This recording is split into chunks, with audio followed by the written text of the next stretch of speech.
Kujja bate wasuze otya ne mukulu Kadaama TV kansobire ndi mwasuze bulungi. Ngenda kwogerako waliwo kujja bate ka audio ke yateeseeko ak'omukyala akola ku ofiisi ng'agamba Kadaama ayogera bubi era bw'anaabeera nga takyusiza mu njogera ye nga takkakkanye agenda kubonaabonera mu nnyumba omwo oba alwala oba afa afiire omwo. Abakyala abo Bannayuganda, naye Abannayuganda abo enneeyisa yaabwe embi ddala. Nzijukira emabega eri era waaliwo omukyala yali Munnayuganda ng'akola ku ofiisi eno e Saudi ng'agwa ku baana n'abakuba. Ana ne gatuuka ekiseera ne gaggwayo ne bamukwata ne bakola abaana ndowooza baakwata akatambi ng'akuba abaana abasibye ebigere ng'abakuba. Bannayuganda bannaffe abo beerabidde nga bo bwe bajja okuba ekyeyo ate nabo baakikubako kuba sirowooza nti bayinza okujja eri omuntu omubisi atakolangako muno ne bamugamba nti akole ku ofiisi okwo. Baawa omuntu eyakolako muno alina experience mu lulimi, alina experience mu bantu bano. Naye gwe lwaki oyisa mu banno bw'otyo n'otuuka okwogerera munno bw'atyo? Fayini Kadaama oba naye yayogera bubi naye olumu nabo beekyawa olw'embeera gy'aba alimu ng'alaba talina buyambi bw'ali kufuna. Gwe waakamuyambye Munnayuganda munne weefudde ng'Omuwarabu. Kiki nnyo ekibatuusaawo? Omusaayi tulina gwe gumu. Bano abantu b'odaawo n'osapootinga olw'okuba bakuwadde omulimu tebagenda kufuuka baggwanga lyo. Omuntu ow'eggwanga lyo yoyo gw'oli kwagala afiire mu nnyumba gw'ogamba tosobola kumuyamba. Lwaki mweyisa bwe mutyo?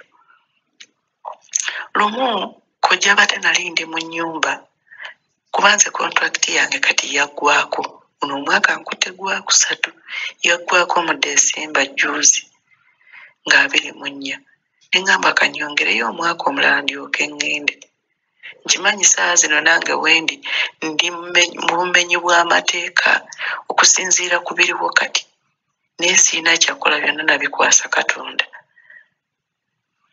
Nali ndi mu nnyumba emu, ennyumba egyo nalimu yali erimu abakazi 2 ba Luganda n'abasajja 2 ba Luganda nga baafumbirwagana. Abakyala baafumbirwa abo abaami ba Luganda, omukulu yafumbirwa omukulu n'omuto n'afumbirwa omuto. Ennyumba n'empisa bubi nnyo. Kati ne bagamba banzizeeyo ku ofiisi.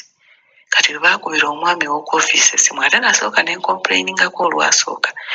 Omuvubuka oli yali ategeera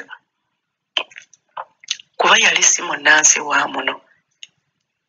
N'abagamba mmwe mweyisa bubi, mweyisa bubi abakozi. Abaana bammwe bayisa bubi abakozi, banyooma abakozi.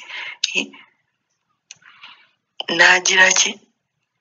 Omukyala ono mukama wange n'afuna ofiisi endala kuba yali yakozesaako Abannayuganda naye nga tagumya myezi 2-3 nga bavaawo okusinziira ku nneeyisa yaabwe.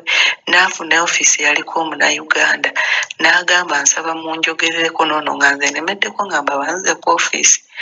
Omukyala w'oku ofiisi Omunnayuganda yaŋŋamba nti ayagala amuwe $50 alyoke akkirize mukama wange banzizeeyo ku ofiisi.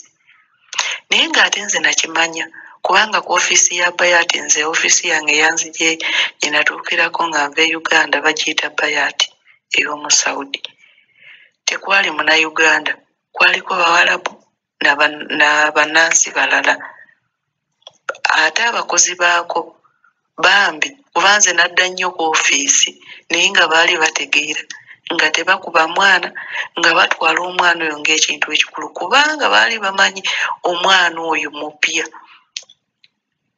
Omuvubuka oli yali mu Indonesia naye ng'amanyi kigambo Kadaama kye ki, ng'era atuula n'akubuulira n'akugamba munnange nno okimanyi. tulowooza nti nze wano bwe nkola mu ofiisi ndi bulungi nange kumpi bantulugunya nga gwe bakutulugunya naye njagala okume manya ekyakuleeta nti wajja kunoonya ssente nange Ahmed gw'olaba wano najja kunoonya ssente okitegeera mukwano njagala ogume n'ambuuza olina abaana ne mugamba ye n'agamba naye okimanyi nti baana bo be baakujja Uganda okujja okukola ne mugamba ye n'agamba kati njagala ogume bano abantu baboggola bano abantu beeyisa bwe bati bano abantu beeyisa bwe bati yali si Munnayuganda munnange naye yali mu Indonesia naye Bannayuganda bannaffe ate bwe batulaba batuyisa mu mbeera mbi nnyo nze yali Omunnayuganda munnange gwe baafuna ku ofiisi endala ayogere nange yayagala nze muwe $5,000 kuba yaŋŋamba olina ebitaano bw'oba ozikyusizza size $5,000 eza Uganda olizisaba Munnayuganda munno Bannayuganda beeyisa bubi bwe babeera ku maofiisi sikugamba nti maofiisi gaffe gaba akadaama bokka naye n'abaana abalala abakola oba mu Dubai eyo wa era nabo bakompuleyininga ku Bannayuganda bannaabwe Abannayuganda tukyalina emitima emibi obukyayi obwo bwe mulina bwaki munno waakugambira ng'ayagala buyambi aba ayagala buyambi naye n'otuuka okumwogerera ebigambo ebyo byonna gwe essanyu lyo nga munno afiiridde eno oba owulira essanyu Abannayuganda abakola ku ofiisi mukyuseemu kubanga Abannayuganda abakyala abakola ku ofiisi tukimanyi bulungi nti mwakolako eno embeera mwagibeeramukko lwaki mutuuka okuyisa nga bannammwe bwe muti abaana bano abamu babeera bapya baba tebamanyi kyakukola baba balowooza babatulugunya baba balowooza waliwo embeera gye bajja okutambuliramu ennungi esingako eyo beetaaga kukwata bakubuulirira kugamba bannaye mugume kubanga naffe kati saa zino tuli bakulu mu mirimu gino naye era naffe tukyagala okubuulirirwa era wabeerawo gwe babuulirira naffe tutega amatu naye mmwe lwaki mweyisa bwe mutyo mu butuufu mukyuse mu nneeyisa yammwe kati oba ofaffa toddangamu kusinalira binyo ku ssimu yange oba ofaffa oba olwala oba ofiira mu kiyumba fambwa ggwe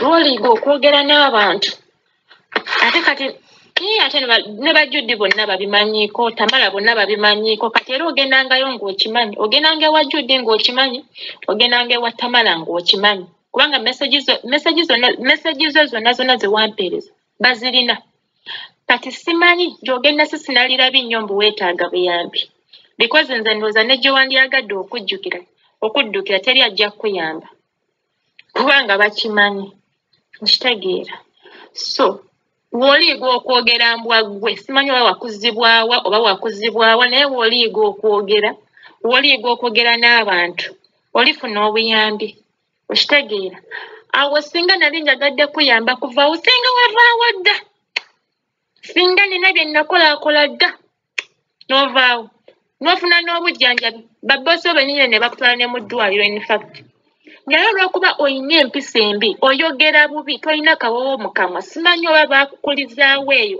awataali bantu so ogenda kubeerawo era olwalire ddala okole ki nga teri agenda kukuyamba okitegeera weekumaakuma mu kamwako ne weekumaakuma n'otegeera nti nolemi kanzikakkaneko njogere bulungi n'abantu nze ndowooza oliyambibwa ate era nange sizaala bakulu sinnatuuka kuzaala mwana akwenkana sizaala bakulu bannange mukwano nange sinze maamawo sinza akuzaala era sinaba kugamba nti nze nkuzaala sizaala bantu bakulu emyaka gy'olina sisuubira nti naye n'omwana yakwenkana egyo emyaka sizaala bakulu bannange so seetaaga kuzaala okitegeera naye next time mind your tongue okitegeera obanga oyogera n'omuntu ng'omanya asobola okuyamba akadde konna mind your tongue sigwe owampa omulimu sigwe owandeeta e Saudi Arabia so wantegeerera wano okitegeera wantegeerera wano So mind your tongue, okitegeera, mind your tongue. Ate nga just know nti anytime ojja kwetaaga obuyambi bwaffe tokyerabira. Anytime you will need our help. You will need Judy's help, you will need Tamara's help, you will need my help. Naye nga amazima ga Katonda mu ggulu sisuubira nti neeri ajja okukuyamba kwezi empisa zo.